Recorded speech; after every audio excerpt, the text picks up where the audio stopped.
자, 오늘 말씀은 같이 보았던 요한계시록 3장. 오늘 교회는 빌라델비아 교회입니다. 여러분이 알고 있는 빌라델비아 교회, 소아시아 7교회 중에 유일하게 두 교회가 칭찬만 있는 교회가 나오죠. 빌라델비아 교회, 또 한 교회는 어느 교회죠? 서머나 교회가 나오고 있습니다. 서머나 교회는 좀 환난 같은 것들, 좀 어려운 이런 부분들이 좀 시련 같은 것들이 좀 나오고 있는 교회지만은, 빌라델비아 교회 같은 경우는 우리가 보게 되어지면 작은 교회고 좀 적은 능력을 가지고 있지만, 그러나 하나님 앞에 참 신실한 교회로 칭찬받고 있는 교회로 나오고 있습니다. 이 대한민국뿐만 아니라 세계에 있는 모든 교회들은 크고 작음을 떠나서 모두가 다 7교회 중에 하나에 들어간다고 했습니다. 그러면 우리 아가페 교회는 7교회 가운데 어느 교회에 들어가고 있는가, 그리고 어느 교회에 들어갈 것인가 하는 것들을 우리가 모델로 삼고자 지금 소아시아 7교회를 같이 살펴보고 있는 것입니다. 우리의 부족한 부분들을 하나님 앞에 세우고 온전케 해서 소아시아의 주님 앞에 정말 칭찬만 있는 이런 빌라델비아 교회가 우리 교회의 모델로 끝까지 온전히 세워지기를 주의 이름으로 축복합니다. 오늘 이 빌라델비아라는 도시는 무역로가 교차하는 자리에 위치하고 있는 그러한 도시였기 때문에 상업적으로 굉장히 중요한 요충지 역할을 감당했다고 알려지고 있습니다. 근데 문제는 이렇게 무역로가 교차하는 자리에 자리 잡고 있는 이런 곳들은 대부분들이 이런 아주 왕성한 상업 활동들이 이루어질 수밖에 없는 것이고, 또 그렇게 되어지면은 더 살기 좋은 도시가 될 수밖에 없는 것이지요. 그렇지만은 이 빌라델비아 교회는 한 가지 큰 어려움이 있었습니다. 그게 뭐냐면 빈번하게 지진이 일어났다는 겁니다. 빈번하게 지진이 일어나가지고 이 지진 때문에 크게 번성하지 못한 도시로 알려지고 있습니다. 지금도 각처에서 큰 지진이 일어나고 있는데, 우리가 이 지진하면 사람이 공포가 상당히 크다고 그래요. 우리나라는 뭐 그런 공포를 느낄 만한 그런 큰 지진은 일어나질 않고 있지만은 우리나라도 안전지대는 분명히 아닙니다. 그런데 정말 이 지진을 한번 크게 맞으면 사람들이 잠을 못 잘 정도로, 불면증을 앓을 정도로 굉장한 이 고통에 시달린다고 하는 것입니다. 그래서 이 빌라델비아 교회 역시도 빈번하게 일어나는 지진 때문에 크게 번성할 수가 없는 그런 도시였습니다. 그리고 결국은 큰 지진으로 인해 가지고 빌라델비아 이 도시가 완전히 파괴가 되어지고 말았습니다. 그래서 공포에 질린 백성들은 이주를 선택하게 되어지는 이주민들이 많이 늘어갈 수밖에 없었습니다. 그리고 이것을 후에 로마의 티베리우스 황제가 도시를 다시 재건하게 되어지는데, 그리고 나서 당연히 황제 숭배가 이 도시의 중요한 부분을 차지하게 됩니다. 그리고 빌라델비아 종교는 혼합된 이방 종교 형태를 가졌다고 알려지고 있습니다. 그래서 이곳의 수호신으로 알려져 있는 술의 신인 디오니소스가 바로 이곳의 술의 신으로 섬김을 받고 있었다, 이렇게 전해지고 있어요. 근데 이 빌라델비아 교회는 어느 정도 조직적인 형태를 가진 교회로 또 알려지고 있습니다. 어려운 그런 환경인데도 불구하고 빌라델비아 교회는 또한 아주 굉장히 조직적인 형태를 가진 교회로 알려지고 있고, 또 사회적인 능력이나 경제적인 능력은 다른 교회에 비해서 넉넉하지 않았습니다. 굉장히 빈곤하고 어려웠지만 주님에 대한 그 어떤 부정적인 말에도 현혹됨이 없이 그들은 믿음을 잘 지킨 그런 교회로 알려지고 있습니다. 그러니까 빌라델비아 교회를 보게 되면 우리가 그런 말을 하잖아요. 생활이, 경제가 펴져야 내가 믿음 생활 잘할 것이다. 그리고 살기가 좋으면 믿음 생활 잘할 수 있을 것이다 라고 말하지만, 빌라델비아 교회는 그것을 우리에게 옳지 않다, 반드시 그렇지 않다라는 것을 보여주는 교회입니다. 경제가 살기 좋다고 믿음이 더 좋은 것은 분명히 아니다 하는 것을 보여주는 교회가 바로 빌라델비아 교회고, 더 살기 어려울수록 더 믿음이 돋보일 수 있다, 이것을 보여주는 교회가 빌라델비아 교회입니다. 그래서 빌라델비아 교회를 통해서 오늘 주시는 교훈을 함께 나누어 보겠습니다. 먼저 보면은 빌라델비아 교회를 방문하시는 또 주님의 모습이 나오고 있죠. 자, 7절 말씀 우리가 눈여겨서 보겠습니다. 시작. 빌라델비아 교회의 사자에게 편지하라. 거룩하고 진실하사 다윗의 열쇠를 가지시니 곧 열면 닫을 사람이 없고. 빌라델비아 교회를 방문하신 주님의 모습은 거룩하고 진실하신 분이고 다윗의 열쇠를 가지신 분이다, 이렇게 말씀해 주고 있습니다. 그 다윗의 열쇠를 가지고 열면 닫을 사람이 없고 닫으면 열 사람이 없는 주님, 그러니까 이 모습은 뭐예요? 예수님의 절대적인 주권을 상징하고 있습니다. 주님의 절대적인 주권으로 빌라델비아 교회를 주님께서 붙들고 있다는 것이지요. 그리고 여기 거룩하고 진실하신 예수님의 이 모습, 거룩하고 진실한 이 모습은 뭐냐면 하나님의 성품 가운데 두 개입니다. 우리는 하나님 앞에서 교회는 이래야 된다는 것이죠. 바로 빌라델비아 교회가 이랬다는 것입니다. 거룩했고 진실했다. 그래서 거기에 맞는 주님께서 다윗의 열쇠를 가지시고 예수님의 절대적인 주권을 가지고 이 교회를 붙들고 있다, 이렇게 이 빌라델비아 교회의 주님의 모습이 나오고 있습니다. 그래서 우리는 예수를 믿으면서 언제나 거룩함을 유지해야 되고 진실함을 언제나 잃지 말아야 됩니다. 그것이 바로 예수님과 통할 수 있는 바로 지름길인 것이죠. 빌라델비아 교회는 거룩과 진실한 모습을 가지고 있는 교회였다. 그래서 그런 교회와 성도들에게 주님께서 오늘 뭐라고 말씀해 주고 있냐면 형통한 열린 문을 두시겠다, 이렇게 보장하고 있는 것이죠.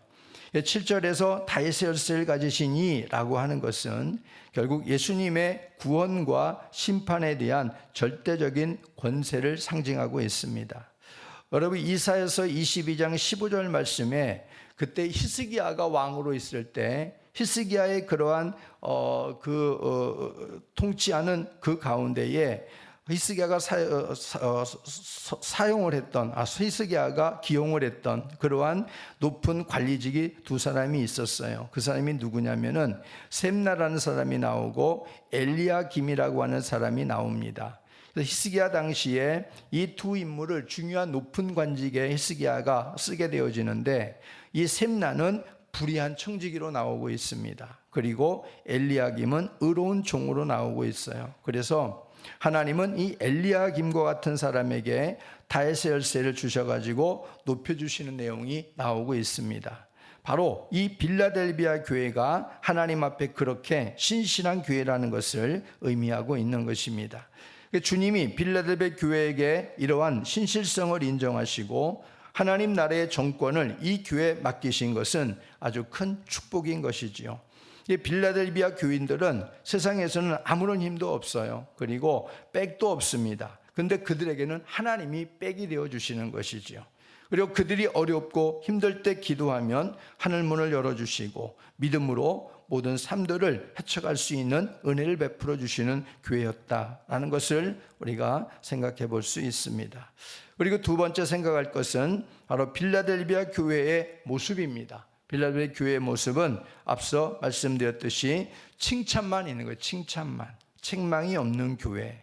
그래서 서머나 교회와 더불어서 오늘 칭찬만 나오고 있는데요. 자, 8절 말씀 읽어보겠습니다. 시작. 볼지어다 내가 내 앞에 열린 문을 두었으되 능히 닫을 사람이 없으리라. 내가 내 행위를 아노니 내가 작은 능력을 가지고서도 내 말을 지키며 내 이름을 배반하지 아니하였도다.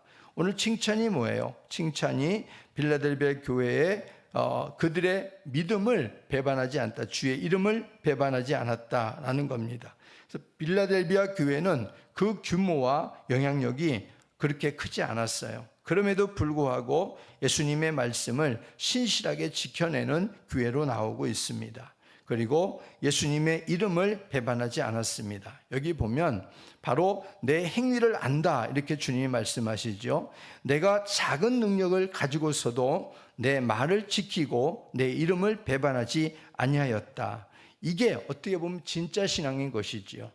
우리가 하나님 앞에서 말씀을 지키지 못하고 주의 이름을 우리가 배반하게 되어지는 것이 우리는 능력이 없어서라고 말합니다. 나에게 큰 능력이 있다면 나는 그렇게 하지 않을 것이라고 말하지만은, 그러나 빌라델비아 교회는 분명히 말씀해주고 있기를 큰 능력을 가지고 있지 않았습니다. 작은 능력을 가지고서도 이렇게 거기에 대하여 핑계거리를 찾기보다는 오히려 작은 능력에 걸맞는 모습으로 최선을 다하는 모습, 이게 바로 주님께서 기뻐하시는 신앙의 모습인 줄로 믿습니다.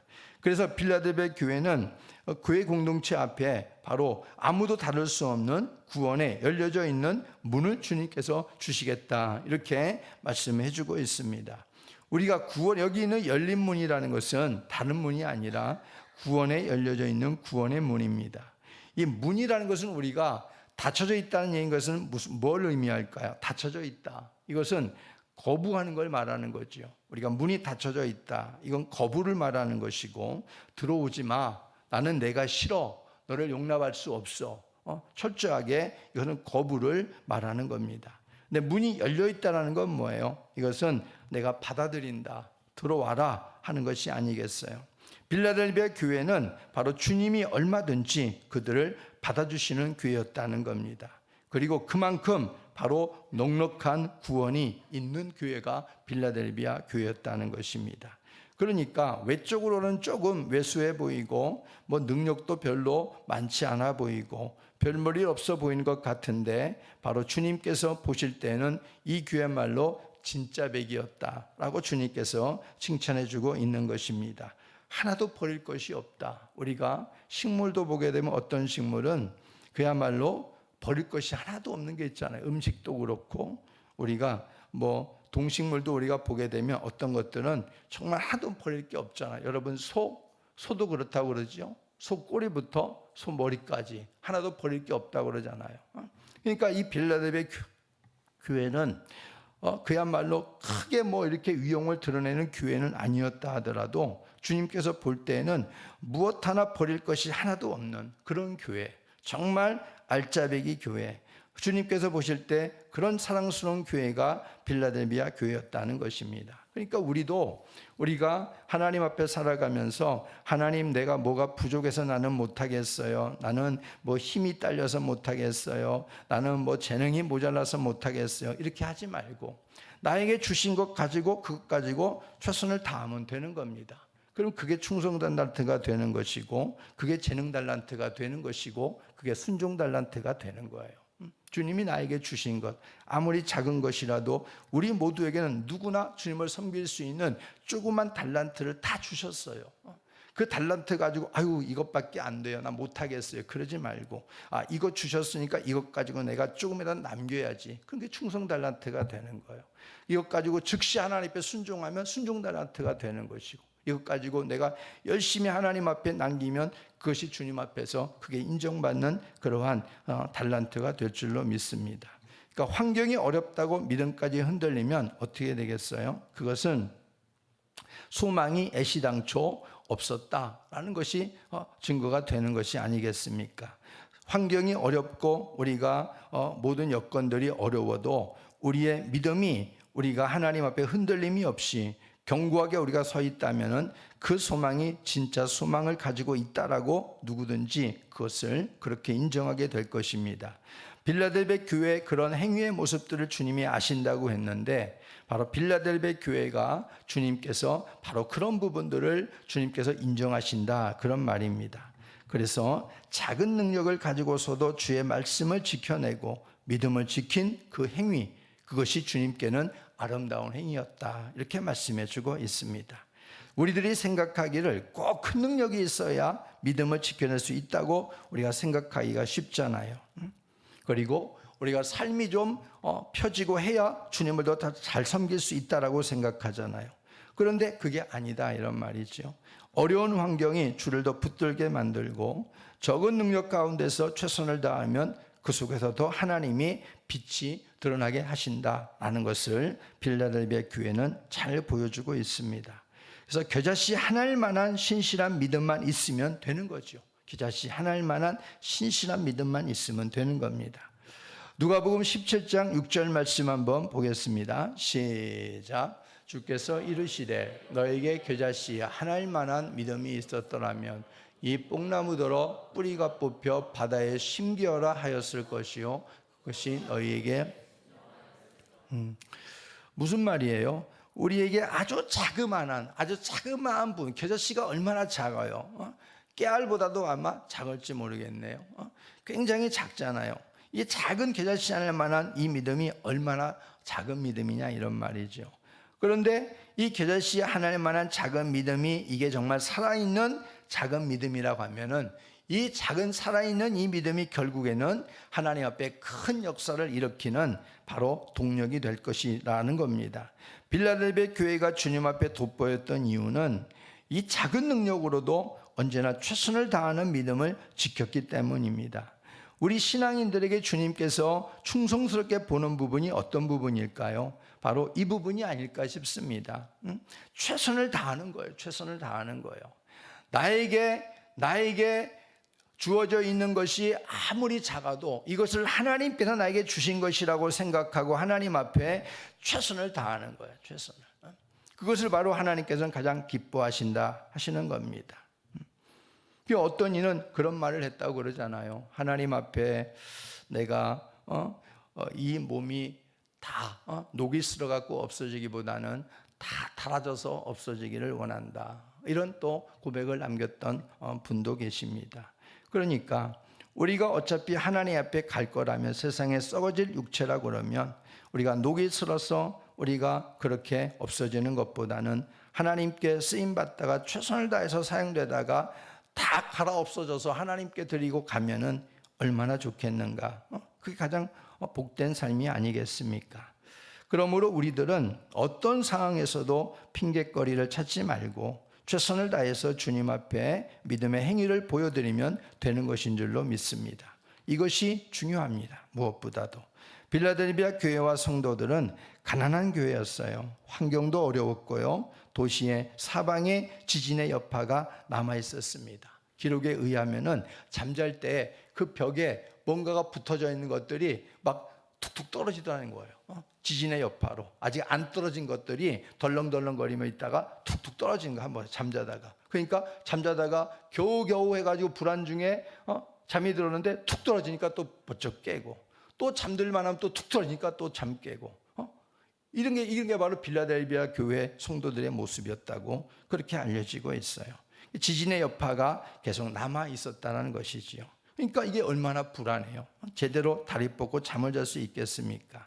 그러나 흔들리지 않는 그러한 말씀을 붙들고 하나님의 거룩한 이름을 지키며 살았던 사람들이 빌라델비아 교회 성도들이었습니다. 오늘 10절 말씀 한번 읽어보겠습니다. 시작. 내가 나의 인내의 말씀을 지켰은즉 내가 또한 너를 지켜 시험의 때를 면하게 하리니 이는 장차 온 세상에 임하여 땅에 거하는 자들을 시험할 때라. 그들은 인내의 말씀을 지켰다 이렇게 말씀해 주고 있어요. 인내의 말씀을 지켰다. 왜 말씀을 여기에 인내의 말씀이다, 생명의 말씀이다 이렇게 표현하는 것도 있지만 여기서는 말씀을 인내의 말씀이다 이렇게 표현하고 있습니다. 그러니까 어려운 환경 속에서 하나님의 말씀대로 살려고 하니까 적지 않은 인내가 필요했던 것이지요. 그래서 이 인내함에는 환난과 어려움이 있었다는 것을 의미하는 겁니다. 바울은 다음과 같이 말씀하고 있죠. 로마서 5장 3절 4절 시작.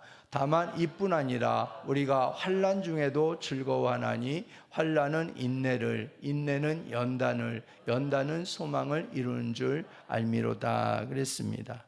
환난은 인내를, 인내는 연단을, 연단은 소망을 이루는 줄 알미라. 인내가 우리에게 좋은 이유는 인내한 후에는 바로 소망이라고 하는 큰 열매를 하나님께서 선물로 안겨주시기 때문에 그렇습니다. 인내하게 되어지면은 내 영혼의 구원을 받는다 이렇게 또 말씀해 주고 있지요. 그러니까 인내함의 결과는 우리가 예측하지 못하는 놀랍고 놀라운 풍성한 결실을 하나님이 거두게 하시는데, 바로 이 빌라델비아 교회가 하나님의 그 말씀 앞에서 인내함으로 인해서 하나님의 놀라운 구원의 은혜가 임한 줄로 믿습니다. 빌라델비아 교회의 지금 상황은 살아가는 삶이 언제 또 지진이 날까 불안해서 그렇게 불안에 떨면서 살아가야 하는 그런 상황이고, 생계 또한 녹록하지 않았습니다. 버겁기도 한 그런 모습을 가졌습니다. 근데 주의 말씀을 지키며 자신들의 어깨에 메어 있는 거룩하신 주님의 이름을 배반하지 않기 위해서 부단히 인내하는 교회였음을 보여주고 있습니다. 인내는 무엇보다 그래서 끝까지 인내하는 게 중요한 거죠. 끝까지 인내하는 거. 인내하다가 중간에 포기해버리면 그동안 참고 인내했던 게 물거품이 돼버리잖아요. 근데 그래서 인내라는 것은 끝까지 하는 게 중요해요. 끝까지 인내하는 것. 근데 빌라델비아 교회의 인내는 끝까지 인내하는 거였어요.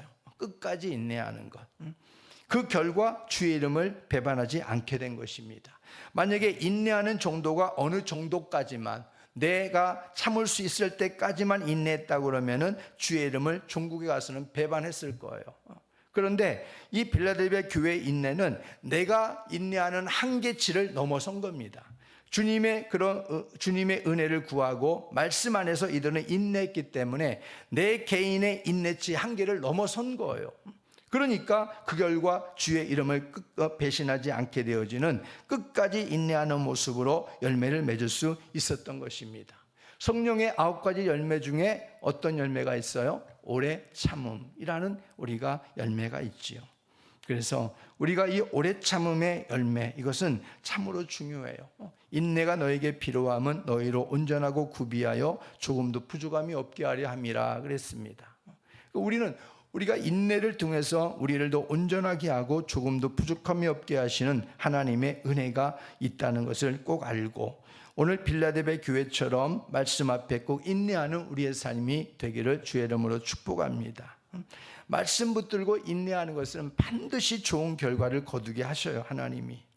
우리가 중도에 포기해서 문제가 되는 것이지, 처음에 인내를 잘하다가 결국에는 어느 중도에 가가지고 자기도 모르게 놓아버려요. 포기해버리는 게 문제입니다. 근데 끝까지 인내하면은 사람이 되는 거예요. 여러분, 굴 속에 누구가 마늘만 먹었다고 그랬어요? 곰과 호랭이가 마늘만 먹고 했는데 끝까지 인내한 동물이 누구예요? 곰은 이런 곰탱이 같아가지고 그렇게 인내하다가 뭐가 됐대요? 사람이 됐다고 그러잖아요. 그러니까 우리도 하나님의 말씀을 끝까지 잘 인내하는 사람이 진짜 사람이 되는 거예요. 하나님이 보시는 성도가 된다, 이런 말이에요. 하나님의 구원의 백성이 된다는 것입니다. 그러니까 하나님께서 우리에게 말씀을 보내셔서 자꾸 인내하는 일들을 자꾸 만나게 해요. 인내하는 일들을 자꾸 만나게 해요. 왜 그러냐? 바로 성도로 만들기 위한 하나님의 단련인 것이죠. 단련인 것. 인내는 그래서 언제나 달 수가 없어요. 씁니다. 그리고 모든 인생들은 이 쓴 약을 좋아하지 않아요. 쓴 약. 근데 우리 몸에 단약이 좋아요? 쓴 약이 좋아요? 쓴 약이 좋잖아요. 쓴 약이 나중에 몸을 유익하게 함에도 불구하고 우리가 인내라는 것은 쓰기 때문에 사람들이 먹으면 그냥 뱉어버리고 말아요. 그 단 걸 좋아한단 말이에요. 그런데 하나님의 말씀은 그렇게 해서 우리가 열매를 맺을 수 없는 거거든요. 그 쓴 것을 우리가 몇 갑절 우리가 감내해야 되고, 그래서 우리가 먹고 소화시키면 내 안에서 그 능력이 발산되어지게 되어져 있습니다. 빌라델비아 교회의 인내는 바로 그런 인내였음을 믿습니다. 10절에서 예수님께 신실하게 신앙을 지킨 것에 대해서 예수님도 신실하게 지켜주실 것을 약속하고 있습니다. 너를 지켜 시험의 때를 면하게 하겠다. 그 시험의 때에 대해서 오늘 보니까 장차 온 세상에 임하여 라는 그 표현을 쓰고 있습니다. 장차 온 세상에 임하여, 이 표현을 쓰고 계시는데, 이는 시험이 우주적이고 종말론적인 것임을 말씀해 주고 있습니다. 그래서 마지막 때 주님이 오실 때를 말하고 있는 것입니다. 그리고 여기 보게 되어지면 땅에 거하는 자들을 시험할 때라 그랬어요. 이 땅에 거하는 자들이란 표현은 바로 사탄에게 속한 자들을 말하고 있습니다. 여기서 보면 우리 주님이 이 세상에 다시 오실 때에는 두 부류의 사람들이 달로 나눠진다는 거예요. 두 부류의 사람들로. 하나는 어떤 부류예요? 인내의 말씀을 지킨 부류가 남고, 또 하나의 부류는 세상 사탄에게 속한 부류들이 있다는 것입니다. 이 두 부류가 있는 거예요. 그래서 주님께서 오실 때에 바로 첫 부류가 인정을 받게 되어지는 것이죠. 빌라델비아 교회 공동체에게 이 시험의 때를 면하게 해주겠다는 이 말씀은 시험을 면제해 주겠다, 그냥 패스해 주겠다라는 말씀이 아니에요. 이것은 시험을 받을 때에 능히 이길 수 있도록 지켜주겠다, 이 뜻이에요. 바로 그래서 빌라델비아 교회 역시도 인내의 말씀을 끝까지 지키면서 많은 어려운 일들을 만날 수 있지만은, 어려운 일을 만나지만은 그 어려움을 이길 수 있도록 내가 힘을 주겠다, 주님께서. 진실과 그리고 오늘 보게 되어지는 바로 거룩하신 그 주님께서 다혈세를 가지고 내가 너를 지켜주겠다, 주님께서 그렇게 말씀하고 있는 겁니다. 그래서 계시록 3장 10절의 말씀을 새번역 성경으로 우리가 다시 말씀을 드리면, 인내하라는 내 말을 내가 지켰으니 온 세상에 닥쳐올 시험을 받을 때에 나도 너를 지켜주겠다. 시험은 땅 위에 사는 사람들을 시험하려고 닥치는 것이다. 이렇게 제 해석을 해주고 있습니다. 그래서 시험의 때를 면하게 해주겠다는 말은 그냥 패스, 통과시켜 주겠다는 것이 아니라 하나님께서 능력의 팔로 그를 지켜주겠다는 그런 의미로 우리가 바라볼 수 있습니다. 그래서 그들이 그 약속을 믿는다면 어떻게 해야 되겠어요? 붙들고 끝까지 싸워 이겨야 되는 것이지요. 우리들이 암송하는 주기도문 중에 우리를 시험에 들게 하지 마옵시고, 우리가 그걸 암송을 하지요. 우리를 시험에 들게 하지 마옵시고. 근데 이 뜻을 우리가 재해석하면은 우리를 시험에 굴복하지 않게 하시고, 이렇게 우리가 해석할 수 있어요. 우리를 시험에 들게 하지 마옵시고, 우리를 시험에 굴복하지 않게 하시고 라는 의미와도 같은 의미를 가지고 있습니다. 그래서 우리가 하나님 앞에서 살아가는 가운데에 그 시험과 어려움은 우리에게 올 것이지만은 우리가 거기에 굴복하는 자가 있고 굴복하지 않고 맞서서 그것을 이기는 자가 있을 뿐이라는 것이지요. 우리는 후자의 모습으로 나가야 되고 빌라델비아 교회는 그런 모습을 취한 교회였다라고 말해주고 있습니다. 우리가 어떤 시험과 어려움이 올 때에 그것을 넘어서지 못하잖아요. 그러면 그 시험이 또 옵니다. 또 와. 뭐 한 달 후에 오든 일주일 후에 오든 1년 후에 오든 그 시험은 반드시 또 옵니다. 다른 형태의 얼굴로 가면을 쓰고 그 비슷한 시험이 또 와요. 그러니까 우리는 시험이 오거나 어려움이 오면 그것을 반드시 싸워서 그 시험을 굴복시켜야 돼요. 누구의 이름으로? 예수의 이름으로 굴복시켜야 돼요. 내가 물질에 만약에 넘어졌다 그러면 반드시 그 순간에 그 문제가 해결됐다 하더라도 다음에 또 그 물질의 문제가 또 플러스 알파 돼가지고 또 내 앞에 나타납니다. 우리를 또 넘어뜨리려고 합니다.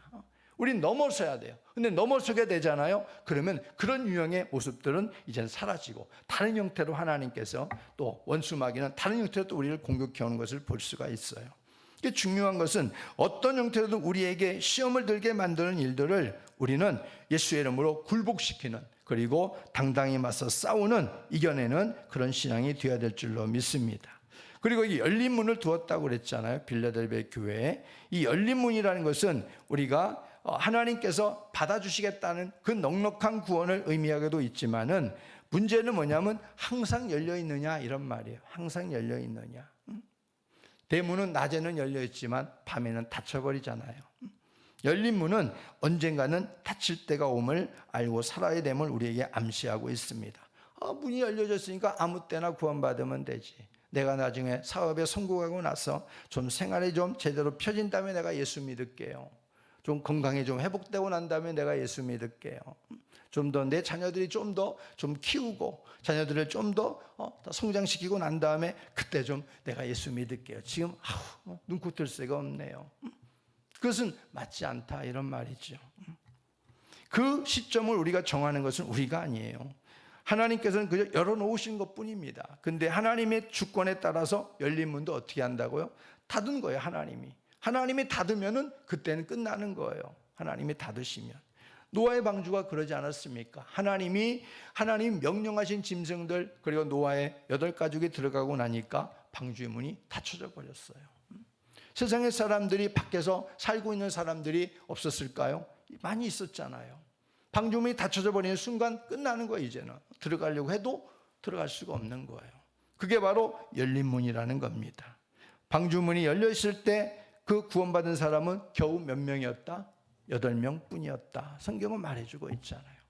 그렇기 때문에 우리는 열려있다고 해서 한정없이 열려있는 게 아니다. 주님의 구원의 문은 열려있다고 해서 영원토록 열려있는 게 아니다. 하나님께서 정해진 시한 동안만 열려있는 것이다. 그것이 우리에게는 기회인 것뿐이다 하는 것이지요. 그래서 언젠가 닫힐 때가 오므로 알고 살아야 된다는 것을 말씀해 주고 있습니다. 우리에게 있는 축복의 문도 구원의 문도 반드시 닫힐 때가 옵니다.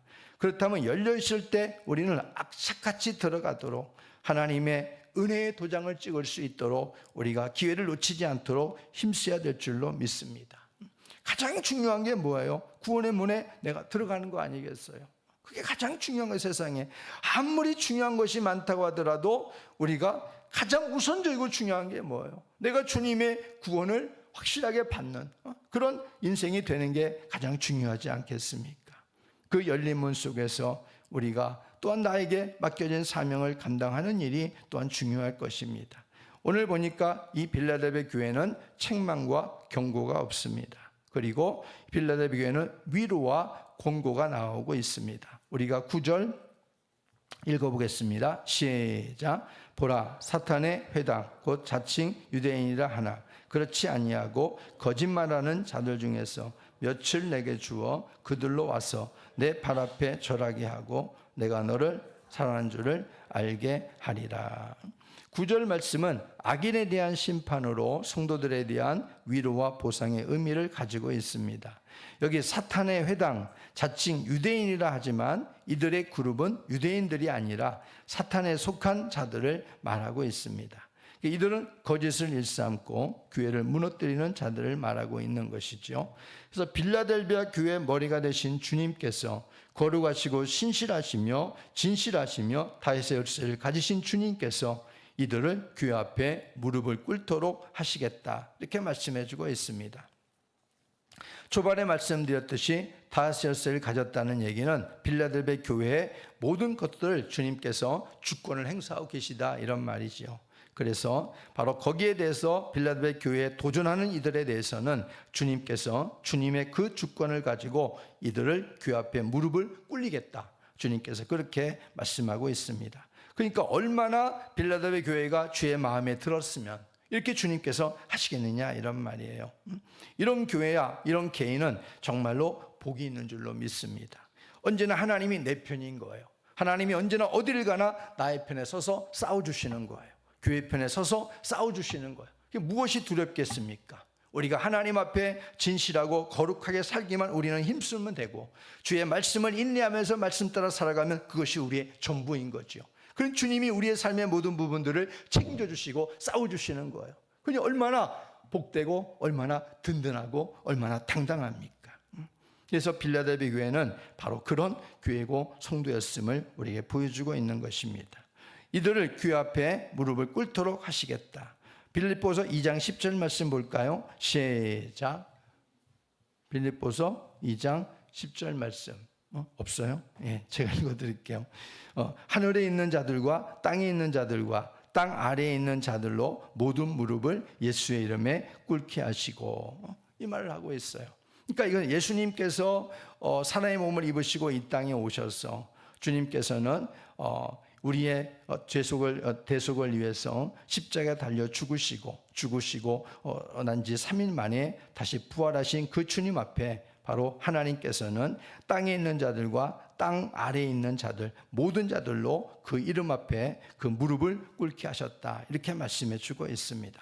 그래서 하나님께서 예수님의 십자가의 구속을 통해서 만왕의 왕이 되게 하셨고 또 하늘과 땅에 있는 모든 자들로 하여금 그 이름 앞에 무릎을 꿇게 하셨고 예수를 주라 시인하며 하나님 아버지께 영광을 돌리게 하셨습니다. 바로 그분이 우리의 왕이고 그분이 다윗의 열쇠를 가지고 있는 빌립보 교회를 방문한 주님의 모습입니다. 그래서 결국 빌라델비아 교회가 지향하는 신앙이 옳았다는 것을 바로 저들을 통해서 어려움 중에서라도 주님께서는 나타내 보이겠다, 이런 말이죠. 이것이 우리에게는 큰 위로가 되어지고 힘이 되는 겁니다. 원수가 막 우리를 대적해서 대적을 하는데 그 원수가 잘 되고 우리는 날마다 힘들고 막 어쩔 줄을 모르는 거예요. 이것은 우리에게 어떻게 보면 위로가 아니잖아요. 우리에겐 정말 고난이고 겪고 나가기가 쉽지 않은 싸움이 될 것입니다. 근데 싸우고 막 힘겹게 싸우는데 바로 저들을 우리 앞에서 무릎을 꿇게 만들고 그리고 저들의 잘못을 인정하게 만드는 거예요. 그럴 때 우리는 이 싸움이 정말 주님이 기뻐하시는 싸움이구나, 우리가 지금 잘 싸우고 있구나 하는 것을 입증받는 시간이 되지 않겠습니까? 그러니까 빌라델비아 교회가 바로 그러한 교회로 나타나고 있습니다. 하나님이 고통하는 교회를 가만두고 보시지 않고 성도와 교회를 그분의 사랑으로 붙드시는 것을 보여준 것입니다. 그래서 우리는 이 빌라델비아 교회를 보면서 교회와 성도가 힘들다고 어렵다고 주의 말씀을 던져버리면 안 되겠다는 겁니다. 힘들어도 어려워도 능력이 있어도 능력이 없어도 하나님의 말씀을 우리가 던지지 말고 잘 붙들고 살아가야 되겠다. 그러면 주님께서 바로 그 어려움도 모든 삶도 주님께서 인정해 주시고 또 주님께서 바로 승리하도록 인도해 주실 것이다. 이것을 빌라델비아 교회가 보여주고 있는 것입니다. 그래서 11절 말씀을 한번 또 볼까요? 11절 시작. 내가 속히 오리니.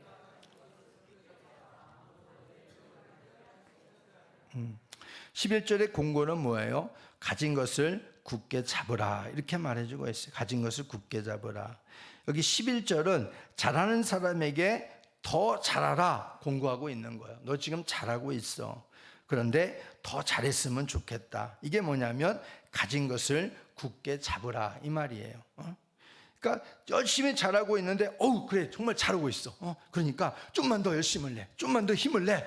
이러면은 힘이 막 힘들어 죽겠다고 생각하다가도 그 한 말에 힘을 막 우리가 더 힘을 낼 수 있는 그런 말이 바로 오늘 이 말인 거예요. 가진 것을 굳게 잡으라. 그래서 여기 예수님의 오심을 보니까요, 언제나 속히의 개념을 가지고 오신다, 이렇게 되어 있죠. 속히 오리니. 그리고 이를 대하는 하나님의 자녀들의 모습은 어떻게 해야 되는가? 부끄럽지 않도록 준비하는 일이 필요하다 하는 것을 우리가 여기서 좀 깨달을 수 있습니다. 그래서 여기 보면 내 가진 것을 굳게 잡아라, 이렇게 되어 있죠. 그래서 내 가진 것을 굳게 잡아라. 여기 보면 내 가진 것이 뭐예요? 내 가진 것. 이게 바로 어디에 나와 있냐면 8절에 나와 있어요.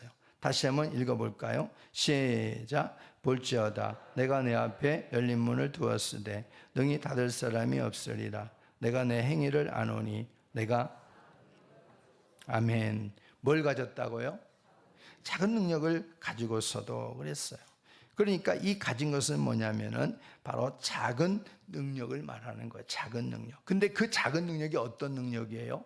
말씀에 인내하면서, 그 인내가 어떤 거냐면 끝까지 인내하면서 주의 이름을 배반하지 않는 작은 능력이에요. 그러니 어떻게 보면 겉으로 볼 땐 작은 능력으로 보이지만 주님 볼 때는 이것보다 더 큰 능력이 없는 거예요.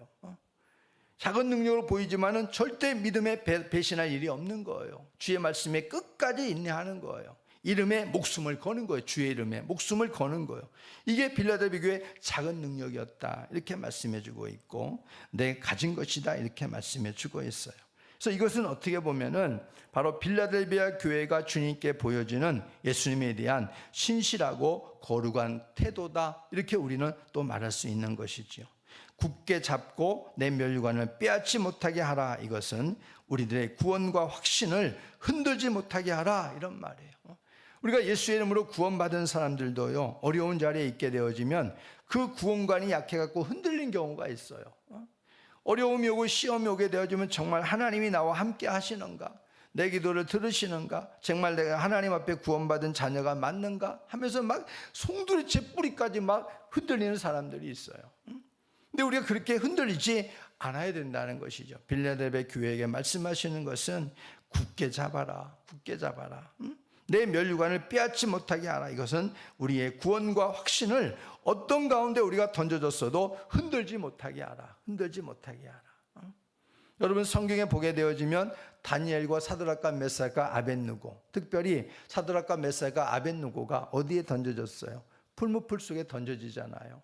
던져질 때 그가 뭐라고 그래요? 하나님께서 능히 우리를 저 불 속에서 건져낼 것이다. 그렇지만 그리 아니하실지라도 나는 하나님 앞에서 범죄할 수 없다고 말하지 않습니까? 바로 그건 거예요. 흔들리지 않잖아요. 불 속에 던져도 흔들리지 않고, 사자 밥 속에 던져도 사자 있는 곳에 던져놔도 흔들리지 않잖아요.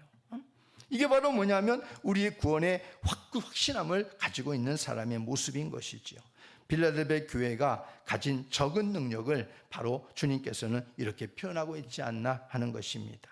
우리는 에서를 보게 되면요, 에서는 야곱에게 장자권을 빼앗겼어요.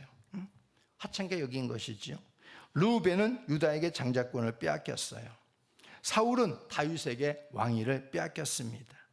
유다는 마띠아에게 사도의 직분을 빼앗겼습니다. 유다인은 바로 이방인에게 구원의 풍성함을 빼앗겼습니다. 다 이유가 있잖아요. 왜 빼앗겼는가? 하나님께서 장자로 세워줬는데 장자권을 다 빼앗겨버리고, 하나님께서 이스라엘의 초대왕으로 멋지게 세워줬는데, 근데 하나님 앞에서 올바로 쓰임받지 못하고 결국엔 악신에도 죽어버리는 사울. 뭔가 다 이유가 있는 거예요. 빼앗긴 데는 이유가 있다는 겁니다. 그러면 되찾는 데에도 이유가 있지 않겠습니까?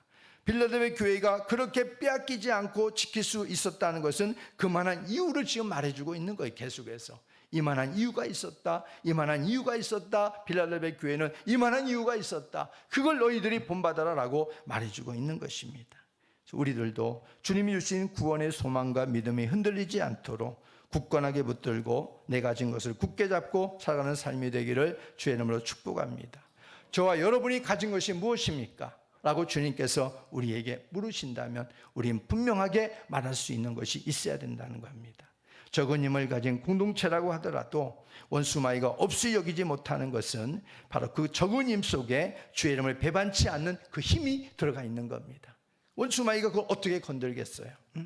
최선을 다하여 주의 말씀에 순종하려고 하는 그 공동체, 거룩한 그 무리에 신실함이 덧붙여 있는 그 공동체를 원수마귀가 어떻게 흔들겠습니까? 그 수고를 우리가 아끼지 않는 것이 중요하다 생각이 듭니다. 그래서 거기에 하나님께서 함께 하시는 승리가 있게 하신다는 사실을 우리가 믿음으로 바라보면서 적은 공동체지만 빌라델비아 교회 같은 하나님 앞에서 우리가 거룩함과 신실함으로 무장되어지고 주의 인내 말씀을 붙들고 우리가 어떤 일이 있어도 주의 이름을 배신하지 않겠다는 그 굳건한 믿음으로 우리가 하나가 되어지는 공동체가 되기를 주의 이름으로 축복합니다. 그래서 마지막 네 번째를 보게 되어지면요, 12절 보겠습니다. 12절 시작. 이기는 자는 내 하나님 성전의 기둥이 되게 하리니 그가 결코 다시 나가지 아니하리라. 내가 하나님의 이름과 하늘에서 내 하나님께로부터 내려오는 새 예루살렘의 이름과 나의 새 이름을 그 위에 기록하리라. 13절 귀 있는 자는 성령이 교회들에게 하시는 말씀을 들을지어다. 아멘. 12절은 하나님의 백성으로서 하나님의 나라의 존귀한 존재가 될 것을 말씀해 주고 있습니다. 바로 그 모습이 성전의 기둥됨입니다. 여기 성전의 기둥됨이라고 하는 것은 어떠한 지진에도 무너지지 않는 견고한 신앙의 모습을 세워지게 될 것이다, 이것을 약속하고 있는 것입니다. 빌라델비아 교회의 신앙이 바로 그런 신앙이다 라고 주님이 말씀하고 있는 것이죠. 그래서 여기 12절에 보면은 하나님의 이름과 새 예루살렘의 이름과 새 이름을 성전의 기둥에 새길 것을 말씀해 주고 있습니다. 여기에서 하나님의 이름, 새 예루살렘의 이름, 우리 주님의 이름을 기록하였다고 하셨습니다. 여기 새 이름, 하나님의 이름이 새겨졌다는 것은 무엇을 의미하냐면 바로 하나님의 소유가 되었다는 것을 의미합니다. 예수님의 새 이름을 표시하는 것도 예수님의 소유가 되었음을 말하는 겁니다. 새 예루살렘의 이름은 계시록 21장 2절과 21장 9절부터 22장 5절에서 어린 양의 신부들로서 구원받은 무리들을 가리킵니다. 그래서 이러한 약속들은 종말에 이루어질 것인데 결국 여기 나오는 빌라델비아 교회처럼 예수님의 말씀을 인내로 지키고 신앙을 지켜내고 이겨낸 자들에게 종말에 완성될 새 예루살렘의 구원의 무리에 속하게 될 것이다, 이것을 약속하고 있는 것이지요. 그래서 빌라델비아 교회를 따라가는 모든 그 후발주자들의 모든 교회들까지 바로 주님께서는 종말에 완성될 바로 이러한 거룩한 무리에 속하게 될 것을 약속하고 있는 것입니다. 그래서 우리는 다른 것을 흉내내기보다 빌라델비아 교회처럼 자신의 주어진 환경 따라 최선을 다하고 최고의 경주를 해서 주의 말씀을 붙들고 주님의 거룩함으로 무장하고 서 있는 우리의 모습이 되기를 바랍니다. 어떤 일이 있어도 우리는 이런 교회가 돼야만 됩니다. 13절 말씀처럼 빌라델비아 교회뿐만 아니라 모든 오고 가는 교회는 바로 이 말씀을 귀담아 들어야 됩니다. 영적인 귀가 열려있는 인생은 빌라델비아 교회의 모습을 본받기 위해서 힘을 쓸 것입니다. 우리도 이런 교회가 돼야지. 나도 빌라델비아 교회 성도처럼 살아야지. 그렇게 하지 않겠습니까? 그러니까 끝까지 주의 이름을 붙들고 이기는 자가 되기 위해서 분명히 힘쓸 것입니다. 저도 여러분도 주님 오시는 그날까지 빌라델비아 교회의 이 모습을 우리가 잊지 말고 지진에도 흔들리지 않는 하나님 나라의 기둥 같은 존재가 되기 위해서 주님은 우리를 그렇게 부르셨는데 하나님 앞에 어떤 일이 있어도 흔들림 없이 견고하게 세워지는 우리의 신앙, 우리의 교회가 되기를 주의 이름으로 부탁을 드립니다. 그래서 우리가 함께 이 시간 기도할 텐데 하나님 앞에 아가페 교회에 하나님 열린 문을 두시고 빌라델비아 교회처럼 우리가 인내 말씀을 지키고 어떤 일이 있어도 주님 오실 그때까지 우리가 믿음 준비 잘하고 그리고 하나님 성전에 하나님 나라의 성전에 기둥되게 하옵소서. 우리 시간 그렇게 주 한번 부르고 기도하겠습니다. 주여